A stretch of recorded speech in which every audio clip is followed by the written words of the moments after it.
여러분들 데이비드 베컴 아시죠? 베컴은 2000년대 최고의 축구 스타이자 아이콘 중에 한 명이었죠. 한 선수의 스타성이 얼마나 대단하면 축구화를 베컴 전용으로 내게 할 정도의 파급력이 있었습니다. 그리고 베컴은 자신의 스타성을 이용해서 자신의 축구화에는 당시에 당연하게 여겨졌던 캥거루 가죽을 사용하지 않았는데요. 왜 그랬을까요?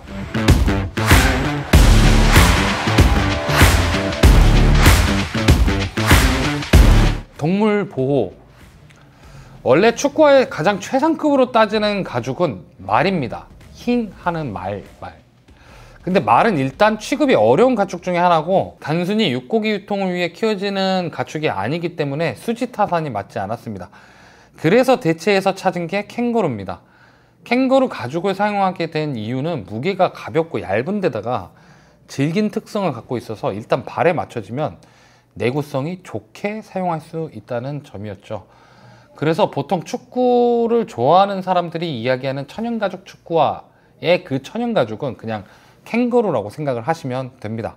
문제는 캥거루가 말이나 소처럼 전 세계에 퍼져서 사는 동물이 아니라 호주를 상징하고 호주에 대부분 서식하는 동물이라는 겁니다. 그리고 현재처럼 소재 발달이 이루어지기 이전의 축구화들은 일단 캥거루 가죽을 사용했기 때문에 동물보호단체가 캥거루의 무분별한 도축을 막아야 된다고 주장하기도 했죠. 이것에 응답한 게 바로 앞에 말한 베컴입니다. 베컴 본인이 동물보호단체 홍보대사를 맡고 있었는데 2004년을 기점으로 아디다스의 프레데터 축구화에 본인의 시그니처인 DB 라인업이 출시가 되면서 자신의 시그니처에는 캥거루 가죽을 사용하지 않겠다라고 이야기했죠. 그렇게 되면서 다른 프레데터 축구화는 천연 가죽을 쓰지만 베컴의 프레데터는 인조 가죽으로 만들어졌습니다.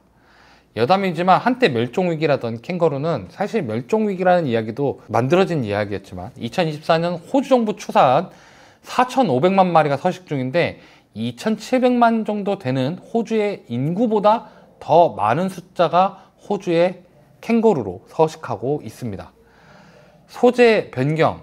베컴이 인조가죽 축구화를 쓰면서 아디다스도 천연가죽 축구화의 소재를 바꾸려고 노력하긴 했습니다.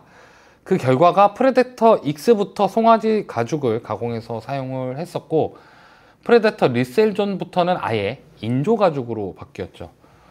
참고로 송아지 가죽도 축구화 소재로 많이 씁니다. 다만 캥거루 가죽보다는 습기에 약해서 최상급으로 여겨지진 않았지만 일본의 나나미 히로시 선수 같은 경우에는 송아지 가죽 축구화를 선호할 정도로 아주 생뚱맞은 소재는 아닙니다.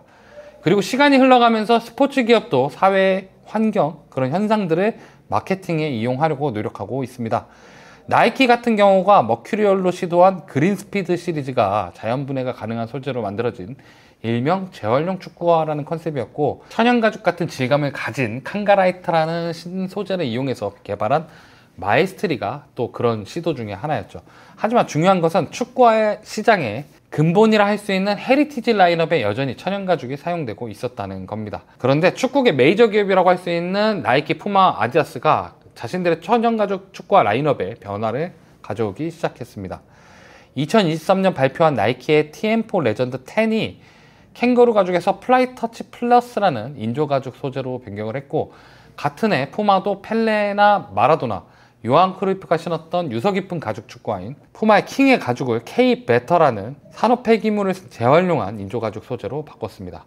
이유는 비동물성 소재를 사용함으로써 앞으로의 환경 변화에 따라서 생길 수 있는 변수에 대응하기 위해 지속 가능한 소재를 사용하는 것이라고 하고는 있습니다. 거기에 반해 아디다스는 캥거루 가죽을 사용하지 않지만 송아지 가죽을 가공하는 방향으로 현상 유지를 택했고 미즈노, 아식스 같은 기업들은 자신들의 헤리티지가 더 중요하다는 이유로 캥거루 가죽을 계속 사용하고 있습니다. 막상 메이저 기업도 그렇다고 해서 캥거루 가죽을 완전히 버린 것도 아닙니다. 인조 가죽을 쓰는 프레데터의 특별 버전으로 가죽 버전이 나오기도 했고 나이키도 테크크래프트 팩이라는 명칭으로 주기적으로 캥거루 가죽 축구화를 내놓고 있습니다. 앞으로는 어떻게 될까요? 사실 신소재를 쓴다고 하지만 여전히 캥거루 가죽은 사용됩니다. 나이키는 메인 축구화들이 인조 가죽을 사용해서 그렇지 메이저보다 약간 비켜있는 나이키 프리미어 축구화에는 여전히 캥거루 가죽이 사용됩니다. 그리고 메이저만큼은 아니지만 그 약간 아래에 있는 기업들이나 혹은 전통을 자랑하는 제조사들은 여전히 캥거루 가죽을 헤리티지로 지키고 있습니다. 캥거루를 사용해서 제품을 만든다고 해서 무조건 나쁜 기업이라고 볼 수 없습니다.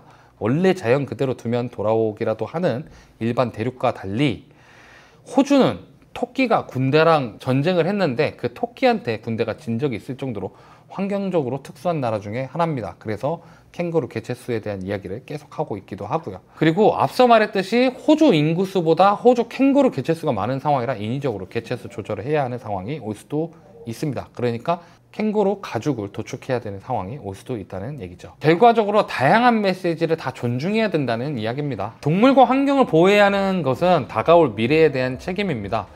환경은 큰 활동보다 작은 실천이 더 큰 효과를 발휘할 때가 있죠. 다만 필요에 따라 인간이 개입해야 하는 것도 미래를 위한 노력이 될 수도 있습니다. 이분법적으로 캥거루를 신는다고 환경에 무관심하다거나 인조를 사용하지 않는다고 해서 환경에 오버한다라고 생각하지 말자고 하는 이야기입니다. 저는 캥거루 축구화도 좋아합니다. 니트 축구화도 좋아합니다. 결국은 그냥 존중해주고 응원해주고 우리가 조금만 더 생각하면 된다는 이야기입니다. 지금까지 스냅스포츠 장동희였습니다.